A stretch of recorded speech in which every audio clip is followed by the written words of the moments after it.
সোমনাথদা কি বলবেন এই আরজি করের ঘটনায়, এবং যেটা সবথেকে মর্মান্তিক যে ঘটনা, যে মেয়েটির সাথে করা হয়েছে তার দেহ পর্যন্ত তার পরিবারকে দেওয়া হয়নি, এবং সবথেকে বিষয় দেখা যাচ্ছে যে এই যে সিবিআইকে তদন্তের ভার দিল কলকাতা হাইকোর্ট, তারপরে কিন্তু আরজি করে রীতিমতন দেওয়াল ভাঙা হয়েছে বিভিন্ন ঘরে।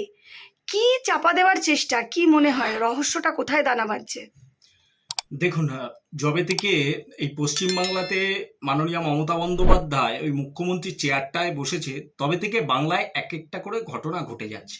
দুর্ঘটনা বলা যাবে না, প্রত্যেকটা ঘটনা কিন্তু প্ল্যান মাফিক, সম্পূর্ণ পরিকল্পিতভাবে প্রত্যেকটা পশ্চিমবাংলায় উনি মুখ্যমন্ত্রী হওয়ার পর যতগুলো ঘটনা ঘটেছে পরিকল্পিতভাবে ঘটানো হয়েছে।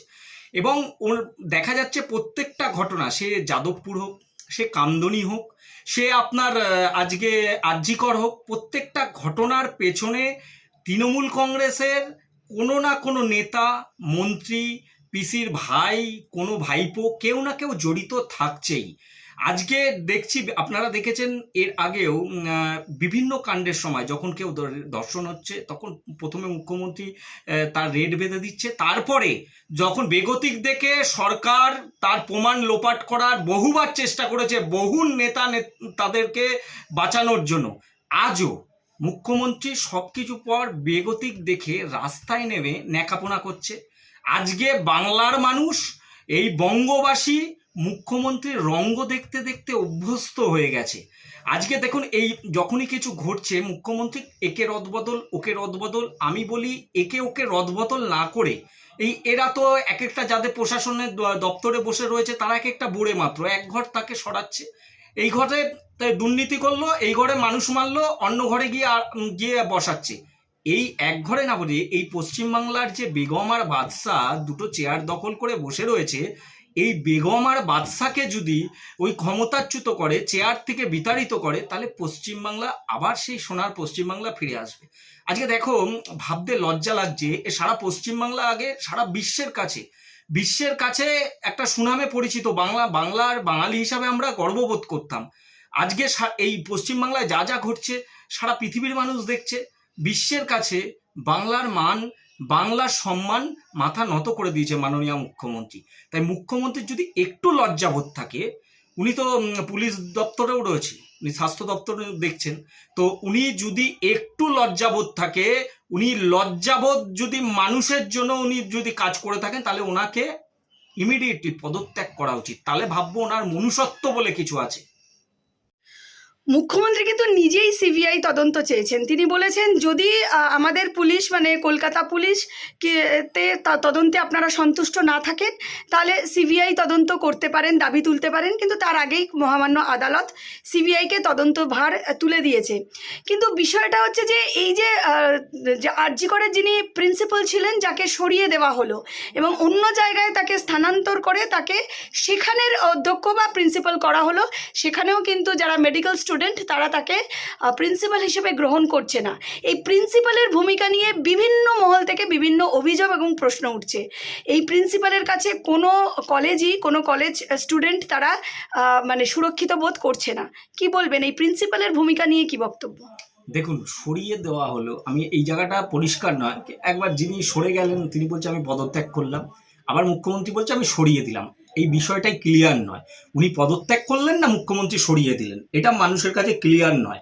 আর যেটা হচ্ছে, এই যে বারংবার কার ওপর ভরসা করবে, এই সরকারটার ওপরই, ডাক্তার বলুন, ছাত্র ছাত্রী, কারো ভরসা নেই।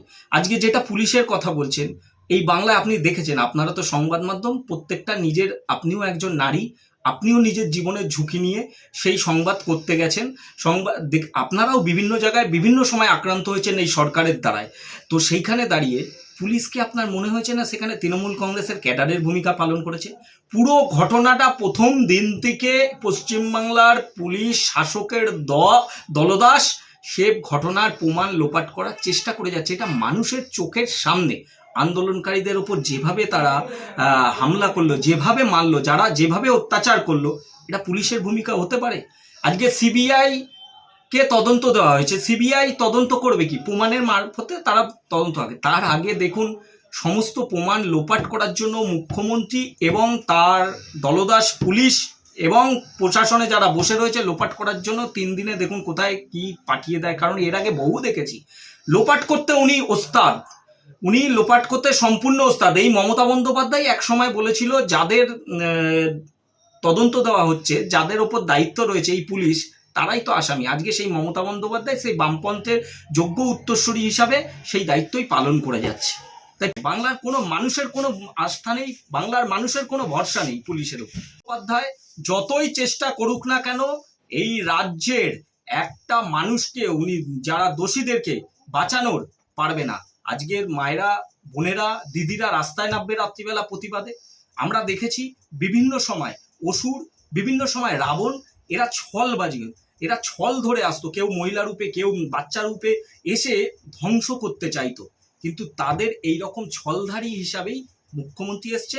সেই রাবণরূপী মুখ্যমন্ত্রীকে ধ্বংস করার জন্য আজকে মা দুর্গা, মা কালী, মা লক্ষ্মীরা অস্ত্র হাতে আজকে রাস্তায় নামবে। মুখ্যমন্ত্রীর পতন শুধু সময়ের অপেক্ষা। আর বাংলার মানুষকে বলছি, ধৈর্য ধরুন, একত্রিত হন। ভারতীয় জনতা পার্টির সরকার যেদিন এখানে গড়বে সেদিন এই যে নিকৃষ্টতম অপরাধ করছে, এই অপরাধী যারা মনুষ্য সমাজে বসবাস করার যোগ্য নয়, তাদেরকে নো জেল নো বেল, সোজা যমদূতের কাছে মেল করে দেওয়া হবে। সঞ্জয়কে ইতিমধ্যেই কিন্তু যে সিভিক ভলেন্টিয়ার, তাকে পরের দিনই গ্রেফতার করা হয়েছে। বিভিন্ন মহল থেকে বলা হচ্ছে যে এই সঞ্জয়কে কি তাহলে ধনঞ্জয়ে পরিণত করা হবে, কি বলবেন? কিন্তু যারা বিশেষজ্ঞ বা আরজি করের ইন্টার্ন ডাক্তার, অনেকেরই মতে যে পোস্টমর্টম বা অটোপসি রিপোর্ট সামনে এসছে, সেখান থেকে সবাইরই ধারণা যে এটা কোনো একজন ব্যক্তির কাজ নয়। মানে একটি সঞ্জয় ব্যক্তি যিনি, যাকে ধরা হয়েছে, তার পক্ষে সম্ভব নয় এখানে 2 জন 3 জন বা 4 জন একাধিক জন মিলে এই মানে নৃশংস ঘটনা ঘটিয়েছেন। কি বলবেন, কেন এই সঞ্জয়কে কেন সামনে আনা হলো? তো সঞ্জয় অপরাধী কে নয় সেটা তদন্তের মাধ্যমে আসবে। তো আপনিও তো বললেন বা প্রমাণ হয়েছে বিভিন্ন বা মেডিকেল রিপোর্টের মাধ্যমে, এক নয় একাধিক। আমার কথা হলো তাহলে একাধিক ব্যক্তির মধ্যে একজনকে নিয়ে কেন চলা হচ্ছে? তাহলে আর যে ব্যক্তিগুলো ছিল তারা কোথায় গেল? তাদেরকে কোথায় গোপন করা হলো? তাদেরকে কোথায় সরিয়ে দেওয়া হলো? এই সরে যেতে কার মদত আছে? এটা বলতে পারবে কার মদত আছে? আজকে মুখ্যমন্ত্রী আর অভিষেক বন্দ্যোপাধ্যায় রাস্তায় নেমে অনেক বড় বড় কথা বলছেন। আজকে ওই বলে না দানব হঠাৎ সাধু সাজার শখ হয়েছে, সেই রকম। কিন্তু আজকে সঞ্জয় কি ধনঞ্জয় সে বিষয় নয়, বিষয় হচ্ছে অনেকে রয়েছে। সঞ্জয়কে সামনে রেখেছে, সঞ্জয় অপরাধী প্রমাণ হবে। সঞ্জয়ের সাথে ওকে যে কাজ করিয়েছে, তাই আরও যারা রয়েছে, মুখ্যমন্ত্রীর সৎ সাহস থাকলে তাদেরকে ইতিমধ্যে 24 ঘন্টার মধ্যে তাদেরকে পুলিশের হাতে তুলে দেওয়া হোক, আইনের হাতে তুলে দেওয়া হোক, তাদের যথাযোগ্য শাস্তি দেওয়া হোক। যাতে আর মুখ্যমন্ত্রী কথা দিক বাংলার মানুষের কাছে, উনি তো একজন মহিলা, যে মহিলা হয়ে কথা দিক আগামী দিন আর কোনো আরজি করের মতো ঘটনা পশ্চিমবাংলায় ঘটবে না। বছরের বছর যাচ্ছে, আমরা 2023-এ যাদবপুর দেখছি, 2024-এ আরজি কর দেখছি, 2025-এ আবার কি দেখব? মুখ্যমন্ত্রী বলতে পারবে 2025-এ আর কিছু দেখাতে পারবে না? উনি কি ভেবেছে? বাংলাটাকে বাপের সম্পত্তি ভেবে ফেলেছে নাকি? দ্বিতীয় বাংলাদেশ করতে চাইছে নাকি? এটা আমরা করতে দেব না। এটা শ্যামাপ্রসাদের বাংলা। অনেক লড়াই করে শ্যামাপ্রসাদ মুখার্জি এই বাংলাকে উদ্ধার করেছে। এই শ্যামাপ্রসাদের বাংলাকে কলঙ্কিত করার জন্য যে গভীর নোংরা চক্রান্ত চালিয়ে দিচ্ছে, তার বিরুদ্ধে আমরা গর্জে উঠব বাংলার মানুষকে সাথে নিয়ে। রাত দখলের একটি কর্মসূচি করা হবে, কি বলবেন? এখানে কোনো দল, কোনো দলীয় পতাকা, কোনো দলের রং নিয়ে নয়, সাধারণ মানুষের আওয়াজ। কারণ যে নৃশংস ঘটনা ঘটেছে সেটা প্রত্যেক মানুষের সাথে, প্রত্যেক পরিবারে ঘটতে পারে। কি বলবেন মানে এই যে প্রতিবাদ, যে রাত দখলের প্রতিবাদ, সেই নিয়েও কিন্তু তৃণমূলের তরফ থেকে কটাক্ষ করা হয়েছে, কি বলবেন? দেখুন, মায়ের কোনো দল হয়, কালার হয় না। বোনের কোনো, দিদির কোনো কালার হয় না। মাই হয়। তো আপনিও একজন নারী, আপনার সম্মান আগে। আপনি যেই দলই করতে পারেন, বা আপনি যদিও একটা প্রেসের মধ্যে রয়েছেন, কিন্তু যে কোনো রাজনৈতিক দল করতে পারে। তো সেখানে আগে তাদের সম্মান, ইজ্জত, নারীদের ইজ্জত হচ্ছে, সম্মান হচ্ছে অলংকার। সেই অলংকার যখন লুট করছে দীর্ঘদিন ধরে সহ্য করে আসছে, তো দিনের পর দিন দেখছে বাংলার নারীরা। আজকে মুখ্যমন্ত্রী বাংলার মায়েদের বোনেদের পণ্য ভেবে ফেলেছে, যে 2 পয়সা দিয়ে দেবো, দুর্গাপুজো করো মায়েরা, সেই দুর্গাপুজোয় আমি 80,000 90,000 টাকা দেবো, কিনে নিতে চাইছে। লক্ষ্মী ভাণ্ডারের নামে কিনে নিতে চাইছে। আমরা দেখেছি ছোট ঘটনা হলে, ছোট ধর্ষণ হলে উনি 40,000 রেট বেঁধে দিয়েছিল, এই মুখ্যমন্ত্রী বেঁধেছিল। কিন্তু বাংলার মানুষ অনেক ধৈর্যশীল, তাদের দেয়ালে পিঠ ঠেকে গেছে। আজকে মা বোনেরা নামছে রাস্তায়, সমস্ত মা বোনেরা একত্রিত হয়ে রাস্তায় নামুক এই অন্যায়ের বিরুদ্ধে, মা বোনেদের সম্মানের হানি পড়েছে তার বিরুদ্ধে। আজকে যেভাবে কুণাল ঘোষ, যেভাবে দেবাংশু, আমার জানা নেই তাদের বাড়িতে মা বোন আছে কিনা, তারা যেভাবে উক্তিটা করেছে, এই লড়াই, এদিকে মমতা বন্দ্যোপাধ্যায় বলছে আমি শাস্তি চাই।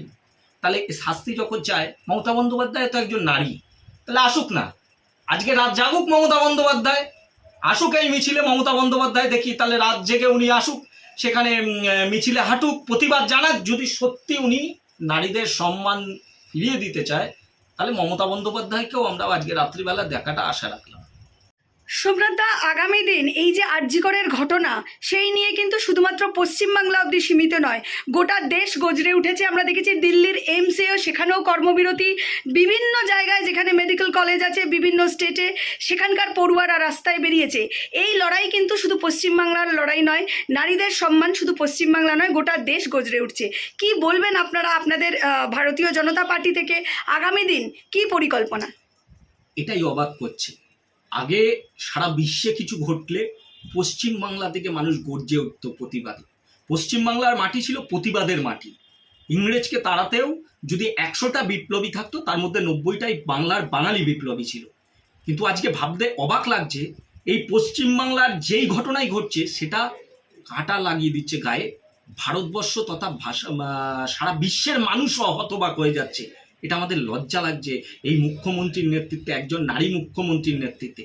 ভারতীয় জনতা পার্টি দীর্ঘদিন আমরা মানুষকে বোঝাতে চেয়েছি, আমরা মানুষের হয়ে প্রতিবাদের বিভিন্ন সময় বিভিন্ন প্রতিবাদে, চাকরি দুর্নীতি বলুন, শিক্ষা দুর্নীতি বলুন, এই যে চোরগুলো আজকে দেখছেন জেলে ঢুকে বসে রয়েছে, এই দুর্নীতিবাজগুলো, তার ভারতীয় জনতা পার্টির আন্দোলনের পর আমরা রাস্তায় নেমে আন্দোলন করেছি। তৃণমূল কংগ্রেসের সন্ত্রাসের মুখে দেখেছেন ভোটের নির্বাচনের পর কিভাবে ভারতীয় জনতা পার্টির কর্মীদের বোমগুলির মুখোমুখি হতে হয়। মুখ্যমন্ত্রী আমলে সন্দেশখালিও ঘটেছে, যা আমরা ইতিহাসের পাতায় পড়েছিলাম জমিদার রাজত্ব, আজকে সেটা আমরা দেখতে পেলাম। মুখ্যমন্ত্রী বিবেকহীন, মুখ্যমন্ত্রী প্রতিশ্রুতি দিয়ে মানুষকে প্রতিশ্রুতি রাখে না। মুখ্যমন্ত্রী কথা দিয়েছিল, কিন্তু সন্দেশখালিতে নির্বাচন মিটে যাবার পর, ফল বেরানোর পর মুখ্যমন্ত্রী সন্দেশখালিতেও যাবে, কিন্তু মুখ্যমন্ত্রী আমরা দেখেছি রায়গঞ্জে যেতে পেরেছে, মুখ্যমন্ত্রী ঝাড়গ্রামে যেতে পেরেছে, মুখ্যমন্ত্রী কিন্তু এখনো পর্যন্ত সন্দেশখালি যেতে পারেনি। মুখ্যমন্ত্রী সন্দেশখালির মা বোনেদেরও সম্মুখীন হতে পারেনি। আগামী দিন আপনাদেরও মা বোনেদের সম্মুখীন হওয়ার ওনার কোনো রকম সম্মুখীন হতে চাইবে না, কারণ ওনার উত্তর নেই। উনি জানে ওনার দলে সমস্ত রকম দুর্নীতিবাজ, খুনি এরা ঘিরে ফেলেছে, আবার এদের ছাড়াও মুখ্যমন্ত্রী চলতে পারবে না। নির্বাচন লড়তে গেলে এদেরকে দিয়েই ওনাকে নির্বাচন লড়তে হবে, কারণ মানুষ ওনার সাথে নেই।